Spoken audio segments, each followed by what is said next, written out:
What are 8 things you should own outright before you retire? Stay with me. So, first things first, I have a newsletter, the Your Rich Auntie newsletter. I am putting the sign up registration for the newsletter and pinning it to the top of the comments list, and I'm going to put it in the description box. If you want more information and more knowledge from Your Rich Auntie, please register for the newsletter. So let's get into it. 8 things you should have set up or own by time you retire. A high yield savings account. So a high yield savings account is not just a regular savings account. It's a savings account that puts off interest. And when a person retires, typically from their IRA or 401k account, we set up a disbursement for them so that they can maintain their living standards. Some people want to replicate a paycheck and choose to have their disbursement sent to them every 2 weeks. Some people want a monthly disbursement, but I would say probably 30% of people take an all lump sum at the beginning of the year. So we just pull out $50,000. If that is the case, you don't really want that sitting in a regular savings account. You prefer that sitting in a high yield savings account because that money could be earning some extra money for you while it's waiting to be swept over in chunks to your checking account to be able to cover expenses. Most of my clients do have high yield savings accounts set up, but maybe 20% of people don't, and we help them get set up with high yield savings at the beginning of retirement. But make sure that you have a high yield savings account. Make sure it's easily accessible for those large sums of money that may come to you in retirement. So the second thing is either an individual or a joint brokerage account. 90% of my clients have individual or joint brokerage accounts and have had it for many years. The reason why this is so important is for some people, especially people who live a very frugal lifestyle, they end up with a lot of money sitting in their savings account. And at certain periodic points in time, what I do is move that money out of their high yield savings account into a brokerage account and reinvest it into the market for additional growth. Now, if you take out money from an IRA or a 401k account, you cannot take that money back into the Roth 401k or IRA account. The IRS does not allow it, but you can reinvest it in the market after you have taken it out by putting it into an individual brokerage account or a joint brokerage account. So brokerage account is absolutely necessary, and it does come in handy if you have a very modest lifestyle and you end up with a lot of money accumulating in the high yield savings account that you're not going to reasonably spend anytime in the near future. The next type of account is a Roth IRA or 401k account. Now, for baby boomers and silent generation, they were well in their working careers when the Roth account, Roth provision was passed. I think the Roth provision was passed in like 1998. But for Gen X, millennials, and Gen Z, they have been turned on to the Roth account for decades at this point, and they contribute a lot. So I do run across some baby boomers who do not have a Roth account. And we take a look at their finances and see if there is a Roth conversion strategy. Sometimes there is, a lot of times there isn't. But if we can do a Roth conversion strategy, we help them do a Roth conversion strategy. If you are Gen X, millennial, or Gen Z, and you have a Roth option in your 401k, or you have access to a Roth IRA, you really should be utilizing the Roth. Reason being, when you have a brokerage account, a Roth account, and a traditional account, there are 3 different buckets we can pull from in retirement. And sometimes, like in high tax years, we may only pull from the Roth account. There may be some instances where we only pull from brokerage, and then there may be some instances where it makes sense to pull from the traditional. It basically gives us a lot of leverage to control your tax situations when you have those 3 different types of accounts versus you only have a traditional 401k account and nothing else. The next type of account you should have is a traditional retirement account. That's a 401k or an IRA. There are different types of retirement accounts. There are a few people who can retire who do not have traditional retirement accounts. I have business owners that sometimes don't have traditional retirement accounts. Some people are retiring from inheritances. I have had a few situations where I've had lottery winners. There's a few circumstances where having a traditional retirement account makes absolutely no sense, but probably for 90% of Americans, having a traditional retirement account makes sense. So if you were watching this and you were Gen X and you were working a job, or Gen Z or millennials, and your company offers a 401k, you should be participating in that 401k, especially if they offer you a match, because a match is basically 100% return on your money. I'm a great financial advisor. I can't even promise you 100% return on your money. It's free money, it's part of your compensation, and you should be collecting on that benefit while you are working for that company. And it will set you up for retirement when you are ready to retire. So far, we have a high yield savings account, a brokerage account, a Roth account, and a traditional retirement account. Next one, you need to have a reliable vehicle for transportation. And I occasionally run across clients like a 60-year-old with a Mazda Miata. Okay, that's fun and that's great, but getting into a Mazda Miata can be very difficult. Oftentimes, people are looking for vehicles that they can easily get in and out of and have good safety features. At retirement, you probably should own a vehicle that is reliable, safe, and has good safety features. I do spend some time talking about cars, and I have advised some people that they really needed to get a new car before they retired.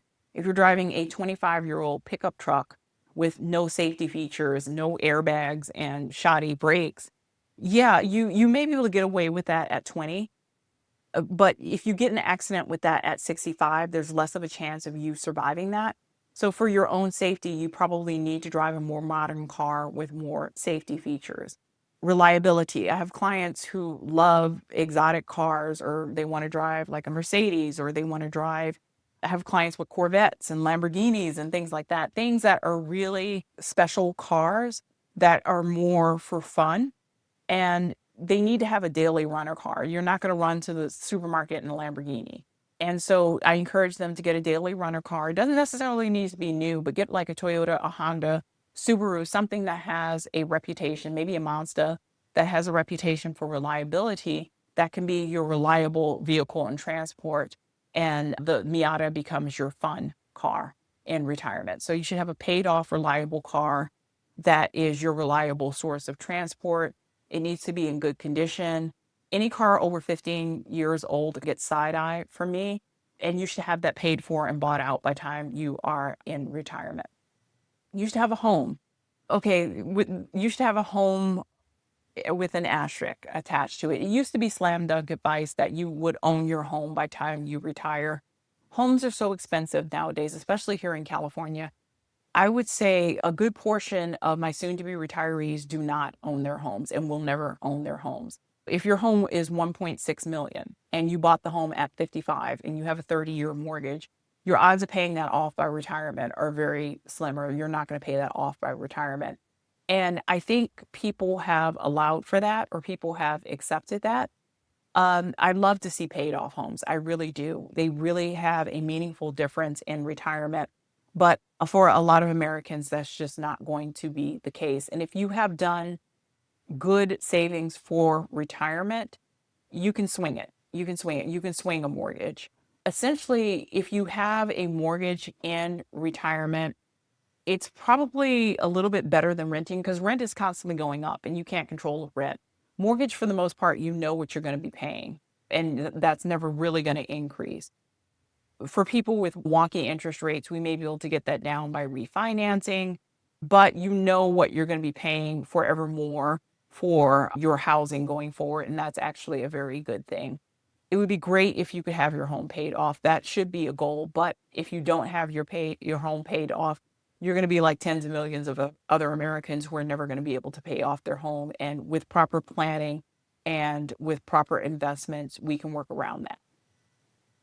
Business, small business. So I have a lot of business and small business owners in my book of business. You really should have it sorted out 3 to 5 years before retirement what the plan is for that business. If you have a LLC, if you are part of a partnership, a lot of times when people start businesses, they forget to create the incorporation paperwork and the rules of the business. And so if you have like a partnership, what is the rule of retirement? Do you have to sell your interest back to the partners? Can you sell your interest to a third party? Can you keep your interest in retirement? What exactly is the expectations for you and your other partners about the small business and your retirement from that small business? If you are a solo entrepreneur and you have a small business, are you planning to sell it? Can you sell it? What is the valuation of that business?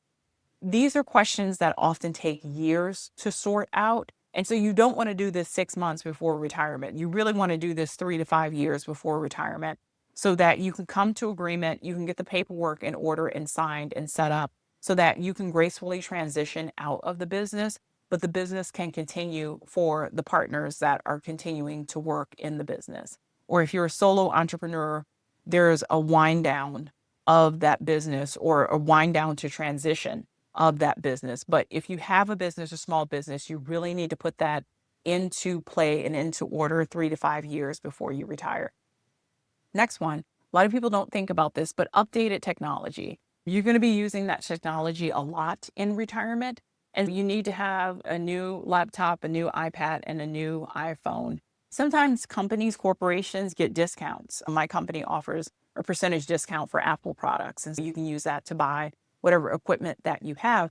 But you don't want to get into retirement and then have your laptop, your phone, and your iPad go out all at once, because then you won't be able to access your accounts, or then you won't be able to receive your statements, or then you won't be able to receive emails or important information about your money. So I do suggest people who are on the verge of retirement just update their technology while they are still working and get that new laptop and that new phone before they leave their current job. Finally, there's one more. Quality home appliances. So home appliances wear out over time, and you can get a home warranty to cover your appliances. If you're living in a home and all your appliances are 20 years old and the refrigerator is making a weird sound, maybe it's better to replace that appliance while it's running than waiting for the appliance to die, because it's a big hassle to replace things. When they die, especially a refrigerator, all your food goes, and it may be several weeks now before you get the refrigerator. Replace the appliances that you know are on their last leg and do it while you are working, because you want to go into retirement with functional appliances. Now, home warranties, you can get a home warranty. They do work in some circumstances for fixes, for major fixes on appliances. That's a personal decision whether you want to get a home warranty, but it could help you out in those times where you have one or multiple appliances that break down. So there you have it. Those are the 8 or 9 things that you really should own and have in place before you retire. Tell me what you like. Tell me what you don't like. And if you found this information useful, please share and subscribe. Thank you.